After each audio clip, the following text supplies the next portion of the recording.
ओला electric का IPO आ गया है भाई साहब। ये बड़ी टैलेंटेड कंपनी है। अपने ऑपरेशन के पहले ईयर में 100 करोड़ की सेल और 200 करोड़ का लॉस किया था, और लॉस करने की जो परंपरा है अभी तक ऐसे ही चली आ रही है। वैसे तो सब समझदार है, अगर कुछ को कंफ्यूजन हो, ये वो ओला कैब कंपनी नहीं है जो गाड़ी बुलाते हैं, ये ओला इलेक्ट्रिक है जो ई स्कूटर बनाती है। ओला कैब में और ओला इलेक्ट्रिक में एक ही चीज कॉमन है कि यहाँ पे प्रॉफिट बातों में है और लॉस खातों में है और इन्वेस्टर ख्वाबों में है। 100 बातों की एक बात है, जिस कंपनी की सेल 5200 करोड़ है उसमें लॉस 1600 करोड़ है, वो 33,000 करोड़ की वैल्यूएशन पे आपसे 6150 करोड़ रुपए मांग रही है। अब देने हैं कि नहीं देने, यही चर्चा इस वीडियो में करेंगे। बड़े बड़े इन्वेस्टर बड़ी बड़ी कंपनियों में क्या सोच के पैसा लगाते हैं ये तो पता नहीं, बट छोटे इन्वेस्टर से जब पैसा आईपीओ में मांगा जा रहा है तो भैया डिटेल में वीडियो बनाना तो बनता है नहीं बनता है। तो डिटेल में डिस्कस करेंगे कंपनी की स्ट्रेंथ क्या है, कंपनी की वीकनेस क्या है, इसमें पॉजिटिव क्या है, इसमें नेगेटिव क्या है, इसमें रिस्क क्या है, इसमें लिस्टिंग इन होगा या नहीं होगा, इसको लॉन्ग टर्म के लिए रखना है या शॉर्ट टर्म के लिए, लेना भी है कि नहीं लेना, क्या है काम इन्वेस्टर को अपनी गाड़ी कमाई इस गाड़ी बनाने वाली कंपनी में लगानी है कि नहीं, सब बताएगा आपका राहुल। रिव्यू थोड़ा सा ब्रूटल होगा क्योंकि हम सिर्फ आईपीओ का रिव्यू नहीं करेंगे, हम कंपनी के खातों का, फाउंडर की बातों का, कंपनी के इतिहास का और कंपनी के भविष्य का सबका खुल्लम खुल्ला रिव्यू करेंगे। तो वीडियो अंत तक देखना, एक एक लाइन एक एक इफेक्ट फायर है। और अगर आपको लगे कि भाई साहब डिटेल में रिसर्च की है और एक एक लाइन पे वाह निकले तो वाह की जगह लाइक दबा देना साहब, और अपना कमेंट करके मुझे बताना रिव्यू ईमानदारी से किया है कि नहीं किया है। तो जनता जनार्दन की जय बोल के करते हैं वीडियो की शुरुआत। सबसे पहले चर्चा करते हैं ओला इलेक्ट्रिक की हिस्ट्री की, क्योंकि भाई साहब जो व्यक्ति इस बिजनेस को चलाएगा उसके बारे में थोड़ा बहुत तो जानो कि कंपनी बनी क्यों और कैसे। कंपनी के फाउंडर है भविष्य अग्रवाल जी, ये आईआईटी बॉम्बे से हैं और इन्होंने 2010 में ओला कैब बनाई थी, और उस समय एक रेवोल्यूशनरी चीज थी। जो भी व्यक्ति ऑटो से और बाकी चीजों से परेशान था उन्होंने भाई साहब बहुत धन्यवाद दिया, और उन्होंने लोगों की ट्रेवलिंग का, टैक्सी के बिजनेस को बदल के रख दिया, और उबर और ये मिलके एक ड्यूओपोली बन गए, दोनों का बाजार पे फुल कब्जा हो गया। बस एक छोटी सी कमी रह गई कि ये कंपनी 14 साल में प्रॉफिट में नहीं आ पाई। ओला कैब में टोटल 25 राउंड में 3.84 बिलियन यानी भारतीय रुपयों में 30,000 करोड़ रुपए इन्वेस्टर से लिए गए, लेकिन 14 साल में ओला कैब ने प्रॉफिट की शक्ल नहीं देखी। उबर के जो सीईओ हैं उन्होंने बयान में कहा कि देखो जी, ये जो राइड हेलिंग का बिजनेस है ना, इसमें तो प्रॉफिट आना नहीं, कुछ तो करना ही पड़ेगा। ये बात भविष्य भाई को समझ में आ गई कि कुछ तो करना पड़ेगा। उन्होंने 2017 में खरीदे फूड पांडा 200 मिलियन यानी 1500 करोड़ में कि भैया फूड डिलीवरी का बिजनेस सही है, इसमें चलते हैं, और वो चला नहीं, 2020 में बंद हो गया। फिर उन्होंने कहा यार ओला कार्स बनाते हैं, सेकंड हैंड कार खरीदे बेचेंगे, वो भी नहीं चला, बंद हो गया। फिर उन्होंने चालू किया ओला डैश, जैसे ब्लिंकिट जैसे क्विक डिलीवरी करेंगे, वो भी नहीं चला, बंद हो गया। अब जो मेन ओला कैब है वो तो प्रॉफिट में आ नहीं रही, और जितने एक्सपेरिमेंट कर रहे हैं सब काम नहीं कर रहे। उन्हीं एक्सपेरिमेंटों की कड़ी में एक एक्सपेरिमेंट था ओला इलेक्ट्रिक, और किस्मत से वो सही हो गया। ओला कैब है, उसकी फाउंडिंग कंपनी है ANI टेक्नोलॉजी, तो ये ANI टेक्नोलॉजी की एक सब्सिडरी बनी थी ओला इलेक्ट्रिक। फिर जब इसमें काम किया और थोड़ा सक्सेसफुल हुए तो भविष्य अग्रवाल ने इसमें 92.5% हिस्सा ले लिया और 7.5% ANI के पास छोड़ दिया। पहली फंडिंग उठाई 300 करोड़ की, उसमें मैट्रिक्स ने पैसा लगाया, टाइगर ग्लोबल ने लगाया, थोड़ा पैसा रतन टाटा ने भी लगाया। फिर सॉफ्ट बैंक से 2000 करोड़ रुपए लिए कि भैया ओला इलेक्ट्रिक कार बनाऊंगा, और अब तक 14 राउंड में 8000 करोड़ रुपए ओला इलेक्ट्रिक में ले चुके हैं। तो जिस कंपनी का आप आईपीओ आ रहा है, जिस कंपनी के बारे में मीडिया में कहा जा रहा है कि भैया भविष्य अग्रवाल जी एलन मस्क है इंडिया के, एलन मस्क जैसे इलेक्ट्रिक कार में इन्वेस्ट किया यूएस में, ये इलेक्ट्रिक में इन्वेस्ट कर रहे इंडिया में, और इन्होंने एक बहुत बड़ी गीगा फैक्ट्री बनाई है, उसको फ्यूचर फैक्ट्री, सुपर फैक्ट्री कहते हैं। इन्होंने मैन्युफैक्चरिंग भी खुद की है, R&D भी खुद की है, सेल भी खुद बनाने का प्रयास कर रहे हैं। तो प्रयास काफी कर रहे हैं और दिख रहा है कि यार कितना कमिटेड है ईवी को लेके, और इस बात से मैं भी सहमत हूँ कि अच्छी बात है भारत देश के व्यक्ति अच्छा काम करे तो। लेकिन अगर गौर से देखा जाए तो ये कमिटमेंट नहीं है, ये बेसिकली ओला कैब जब फेल हो रहा था तो कुछ तो करने के चक्कर में बहुत सारे काम किए, उनमें से एक काम चल गया, ये वो वाला काम है। एक और चीज जो इनके बारे में कई जगह सुनी जाती है कि इनमें फोकस की कमी है, जो चीज चलती है उसी में इन्वॉल्व हो जाते हैं। ओला कैब चला उसमें थे, फिर फूड धंधा चला तो उसमें आ गए, ब्लैंकेट चला तो उसमें आ गए, कार का चला तो उसमें आ गए, और अभी AI चल रहा है तो AI का भी एक स्टार्टअप बना लिया। तो इनसे एक सवाल भी पूछा गया था अभी इस समय CNBC पे कि भाई साहब तुम ओला कैब चलाओगे कि ओला इलेक्ट्रिक चलाओगे कि कृत्रिम वाला AI चलाओगे, या 2-4 धंधे भविष्य में और करोगे। तो फोकस इनका कहाँ पे है वो थोड़ी सी क्लैरिटी नहीं है। तो इनकी अगर मैं क्वालिटी बोलूँ, फंड उठाना बहुत बढ़िया आता है, 2 बिजनेस में 38,000 करोड़ रुपए उठा चुके हैं, लेकिन एक कैपेबिलिटी की कमी है, प्रॉफिट अभी तक किसी भी बिजनेस में कमाया नहीं है। और जो ओला इलेक्ट्रिक का RHP इसको आप पढ़ेंगे तो इसमें इन्होंने साफ लिखा है कि भैया हम प्रॉफिटेबल नहीं है और भविष्य में हो जाएंगे, इसकी भी गारंटी नहीं है। हो भी सकते हैं, नहीं भी हो सकते। तो ट्रैक रिकॉर्ड है कि प्रॉफिट नहीं कमाया और गारंटी नहीं है फ्यूचर की।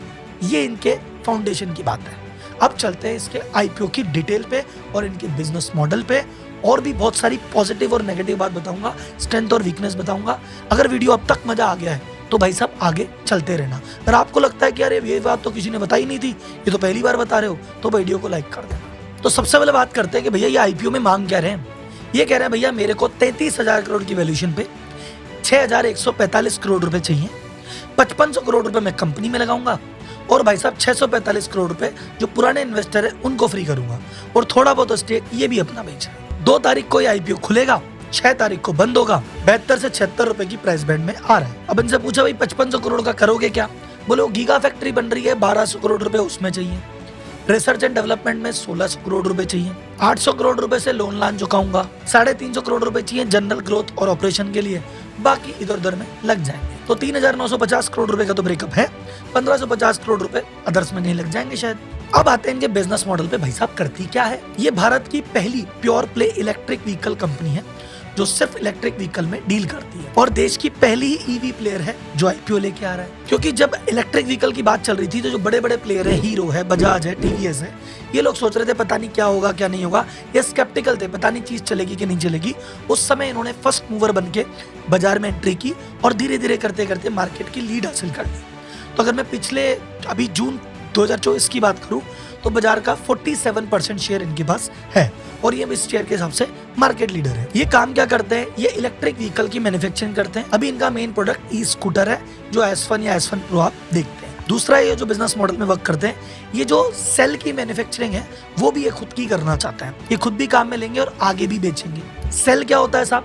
जैसे मान लो कि पेट्रोल डीजल की कार में उसका दिल होता है इंजन, वैसे EV जो गाड़ी है उसका दिल होता है सेल। तो ये जो सेल होता है, बैटरी होती है, उसका मैन्युफैक्चरिंग भी खुद ही करके खुद ही बेचेंगे। अभी इनके बिजनेस मॉडल में क्या चीज अच्छी है पहले उस पर चर्चा करते हैं, फिर उसमें क्या नेगेटिव है और क्या रिस्क है उसकी बात में चर्चा करेंगे। पहले जो ये अच्छा काम कर रहे हैं, ये पूरा काम कर रहे हैं बैकवर्ड इंटीग्रेशन पे। बैकवर्ड इंटीग्रेशन क्या होता है जिसको नहीं पता समझा देते हैं। सिंपल एग्जाम्पल समझो, एक हलवाई नमकीन बनाता है।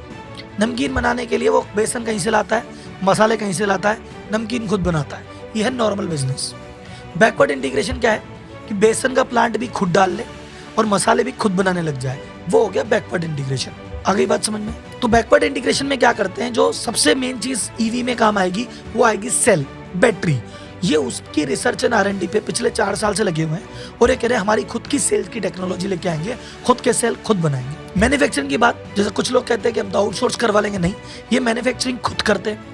इन्होंने खुद की एक गीगा फैक्ट्री बनाई है जिसको फ्यूचर फैक्ट्री भी कहते हैं। उसकी अभी कैपेसिटी 1 मिलियन व्हीकल बनाने की है, यानी 10 लाख बना सकती है। 1-2 साल में इसको 20 लाख पे लेके जाएंगे।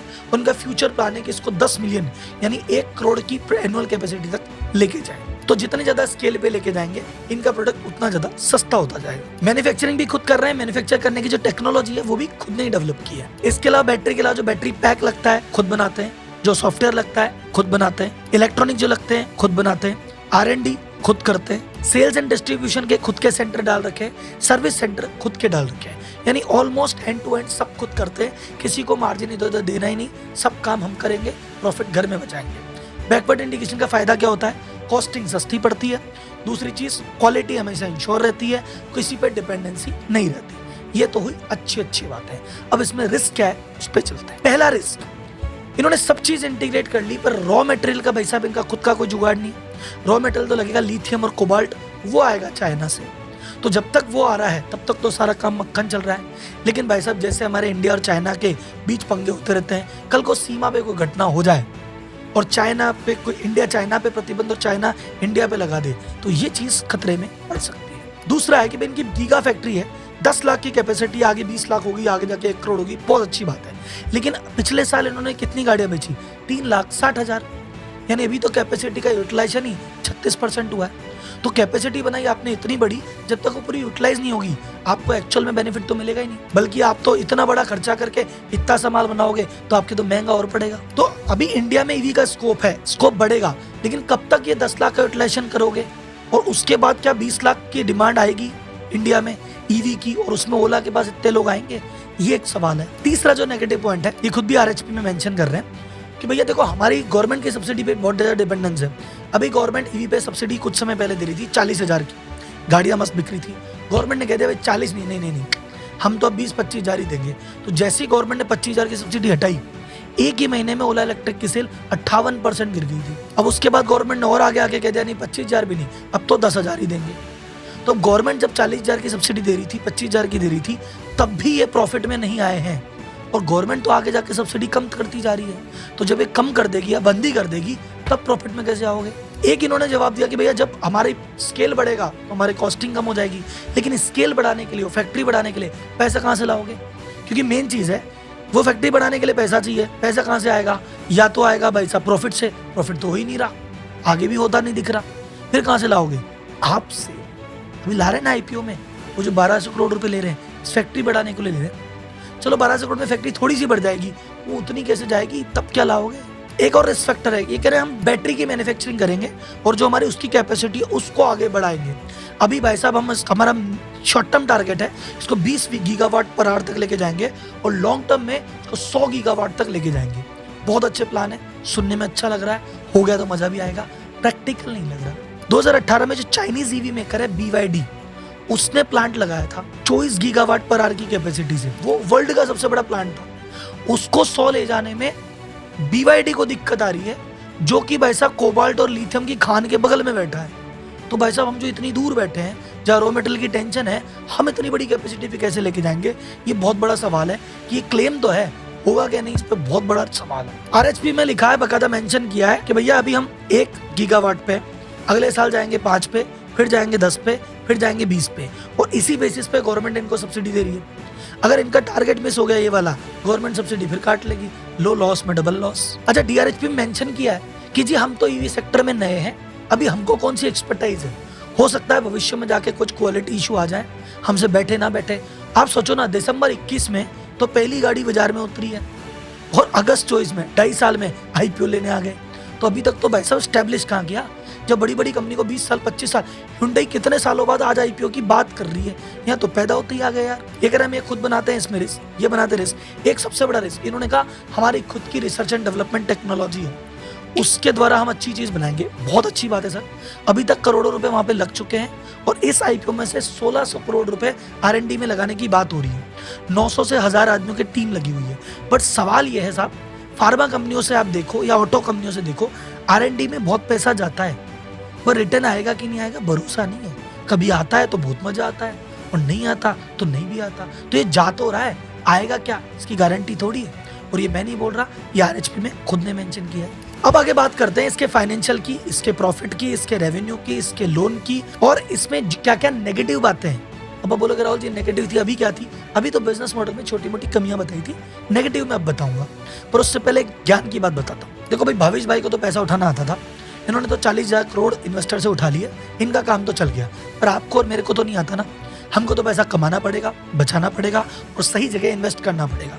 पर ये चीज़ हमें आती ही नहीं है, क्योंकि फाइनेंशियल लिटरेसी कोई सिखाता नहीं है, ना स्कूल में ना कॉलेज में। हमको ये नहीं पता क्रेडिट कार्ड लें कि ना लें, कार लोन क्या करें, कार कब लें कब ना लें, घर लोन ले ना लें, कहाँ इन्वेस्ट करें कहाँ इन्वेस्ट ना करें, कहाँ पैसे बचते हैं, कैसे पैसे बचते हैं। इन सभी फाइनेंशियल प्रॉब्लम के आंसर के लिए आपके भाई ने एक कोर्स लॉन्च किया है, सीक्रेट्स ऑफ मनी। बड़े बड़े लोगों को तो सीक्रेट पता है पैसा कैसे आए, आम आदमी को नहीं पता है। तो वो सीक्रेट आपके लिए मैं खुल के बता रहा हूँ, जिसमें पैसा कैसे कमाते हैं, कैसा बचाते हैं, कैसा लगाते हैं, और ये पैसे का सर्किल कैसे काम में करता है। तो चाहे आप स्टूडेंट हो, चाहे जॉब कर रहे हो, या छोटा बिजनेस कर रहे हो या बड़ा बिजनेस, सब चीज़ों के लिए एप्लीकेबल कोर्स है। तो भैया इसमें करना है रजिस्टर्ड, तो डिस्क्रिप्शन में लिंक दिया है, वहाँ पे क्लिक करके अभी के भी रजिस्टर्ड करो। बस एक मेरी रिक्वेस्ट है, जब भी इस कोर्स को करो अपने पति, बच्चे, मम्मी पापा सबके साथ बैठ के देखना, ताकि सबकी अलग अलग मेंटेलिटी एक साथ जुड़ जाएगी और पूरा परिवार लगेगा, तभी सुखी परिवार और संपन्न परिवार बनेगा। अब चलते हैं मेन वीडियो पे। अब बात करते हैं इनके फाइनेंशियल की। पहले साल का रेवेन्यू 456 करोड़, दूसरे साल का रेवेन्यू 2783 करोड़, यानी 6 गुना की जंप। फिर लास्ट ईयर सेल 5243 करोड़, यानी 90% की जंप। तो भाई साहब सेल तो बढ़ती है, उसमें कोई डाउट नहीं। लॉस का क्या हुआ? तो पहले साल जब सेल थी 456 करोड़, उस समय लॉस था 784 करोड़, सेल से भी ज्यादा। ₹100 का माल बेचा, ₹150 का घाटा। क्या बात है। सेकेंड ईयर सेल करी 6 गुना, प्रॉफिट किया मात्र 2 गुना, 1472 करोड़। तीसरे साल सेल बढ़ाई 90%, लॉस रह गया मात्र 1584 करोड़। जैसे रेवेन्यू बढ़ा वैसे ही लॉस बढ़ा, वैसे ही कर्जा भी बढ़ा।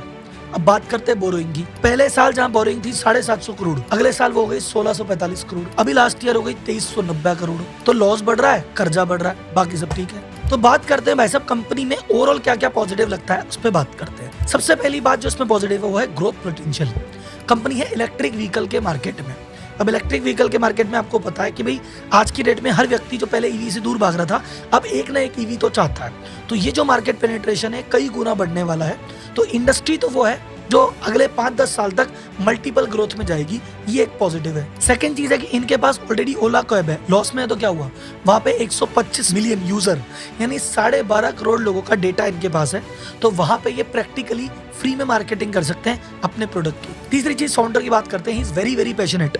इन्होंने अपने पिछले 14 साल की करियर में 3 यूनिकॉर्न यानी जिनकी वैल्यूएशन 8000 करोड़ से ज्यादा है बना दी है। पहला बनाया ओला कैब, फिर बनाया ओला इलेक्ट्रिक, एक एआई स्टार्टअप लेके आया कृत्रिम, उसको 9 महीने में यूनिकॉर्न बना दिया। तो भाई साहब पहले इंडिया में ऐसे व्यक्ति हैं जो 3 यूनिकॉर्न बना के बैठे। ऐसे रेयर ही व्यक्ति हैं इंडिया में जो 3-3 यूनिकॉर्न बना के बैठे हैं। चौथी जो इनकी एबिलिटी कहूंगा, वेरी फास्ट एग्जीक्यूशन।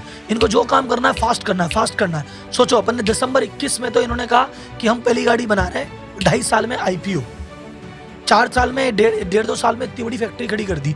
तो जो भी काम करते हैं स्पीड बहुत जोरदार है, मानना पड़ेगा। एक और मैं बात कहूंगा इनकी पॉजिटिव, फंड रेजिंग एबिलिटी। सोचो ना, हर स्टार्टअप में करोड़ों रुपए उठा चुके हैं। 40,000 करोड़ उठाना छोटी बात नहीं है, मात्र 14 साल में। ये एबिलिटी आगे भी काम आएगी। अगर R&D पे जो पैसा लगा रहा है उससे कुछ बढ़िया डेवलप हो गया, अगर जो फैक्ट्री इतनी बड़ी लगाई है बढ़िया डिमांड आ गई और वो पूरी कैपेसिटी में आ गई, अगर गवर्नमेंट ने सब्सिडी देना जारी रखा और अगर बाजार में इनकी लीड बनी रही, तो हो सकता है ये एक बड़ी प्रॉफिटेबल कंपनी बन के उभरे। लेकिन इसमें बहुत सारे अगर मगर का सामना करना पड़ेगा। अब आते हैं थोड़े से नेगेटिव। पहला नेगेटिव जो इनको देखने को मिलेगा वो है कंपटीशन। ये बाजार के लीडर इसलिए नहीं बने कि इन्होंने लड़ाई करी और जीत गए। ये रेस में सबसे पहले दौड़े थे तो मार्केट लीडर बनना ही था। उस समय कोई ध्यान ही नहीं दे रहा था, लेकिन भाई अब हीरो ने ध्यान आ गया। हीरो ने अथर एनर्जी में इन्वेस्ट किया है, भाई सब आगे दौड़ो। इधर बजाज सीएनजी की बाइक लेके आ गया है, टीवीएस का इंटरेस्ट जग गया है और हर बड़ी कंपनी अब इस सेक्टर में आ रही है। तो अभी तक तो कंपटीशन इन्होंने देखा ही नहीं, असली कंपटीशन तो अब देखेंगे, वो भी ऐसे ऐसे प्रॉफिटेबल स्टार्टअप से। जैसे राजीव बजाज का मैं बयान सुन रहा था, वो कह रहे थे मैं चाहता हूं कि अगले 3-4-5 साल तक ईवी में प्रॉफिटेबिलिटी आए ही नहीं, क्योंकि हमारे पास तो 20% EBITDA का मार्जिन है, 20,000 करोड़ का रिजर्व है। जितनी जल्दी हैं कंपनियां लॉस करे, बर्बाद हो, भागे, बढ़िया है, लास्ट में तो हम ही राज करेंगे। ये मेंटलिटी है पुरानी कंपनियों की। पैसा भी है, मार्जिन भी है, एक्सपर्टीज ही है, आज तक ध्यान नहीं दिया, अब दे लेंगे। कंपटीशन तो अब है। सेकंड सबसे बड़ी बात है हायर वैल्यूएशन।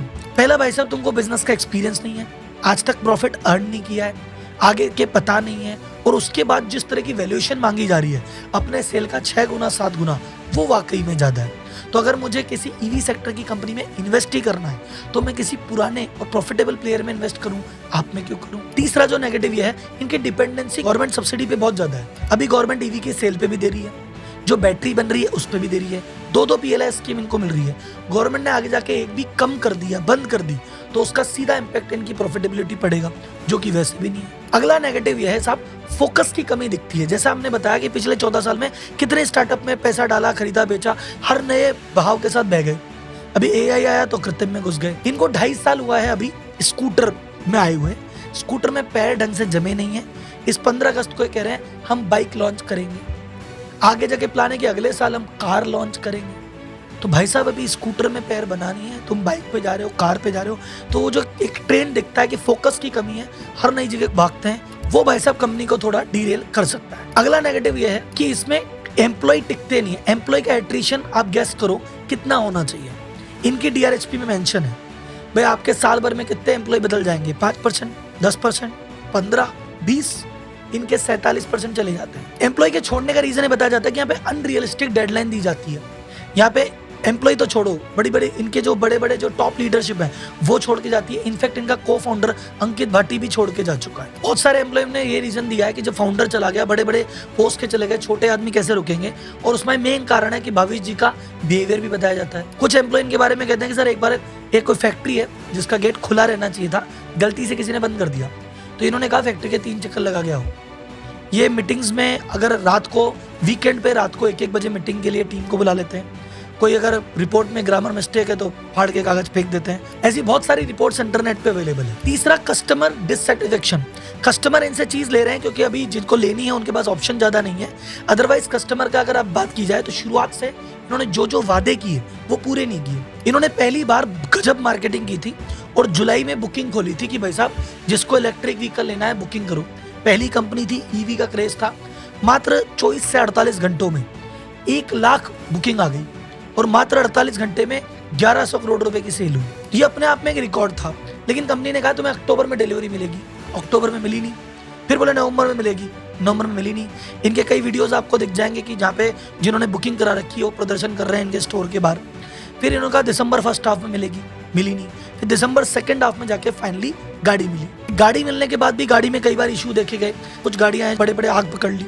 तो उस पर ओनर का ये जवाब था कि इसमें कौन सी बड़ी बात है, ईवी में तो आग लगी जाती है, बल्कि पेट्रोल में ज्यादा लगती है, ईवी में तो फिर भी कम लगती है। ये इनका जवाब था। बहुत सारे टेक्निकल ग्लिच देखे गए। उस पर इनका जवाब था कि नहीं, ऑटो कंपनियां फेक नैरेटिव चला रही है हमारे अगेंस्ट, ऐसी कोई बात ही नहीं है।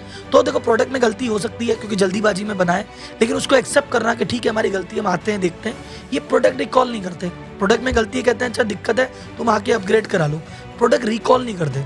बड़ी बड़ी कंपनियां अगर कोई कमी लगती है ना तो पूरा प्रोडक्ट को मंगाती है, ठीक करके फिर देती है।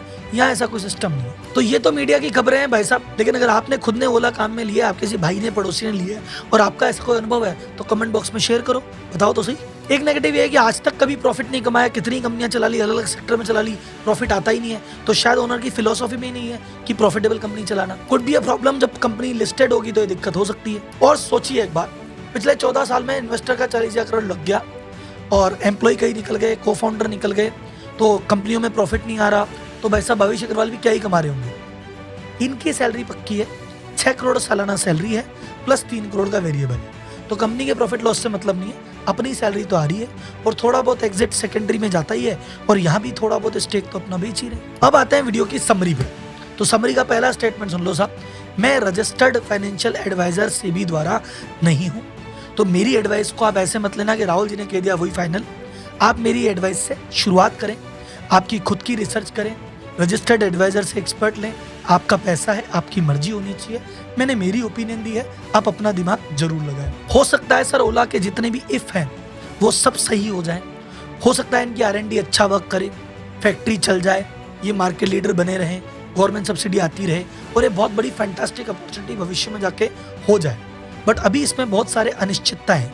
तो इतना बड़ा रिस्क लेने की अगर आपकी क्षमता है तो आपकी पैसा, आपकी इच्छा, कुछ भी कीजिए। पर अगर आप कहते हैं कि नहीं साहब इतना रिस्क तो नहीं लेना, 2 पैसे कम कमा लेंगे पर रिस्क नहीं लेंगे, तो किसी settled company, experience company, profitable company में आपको अपना भाग्य आजमाना चाहिए। ये भी मैं राय नहीं दे रहा, आपकी स्वयं की इच्छा है। आपको रिस्क लेने से मैं नहीं रोक सकता।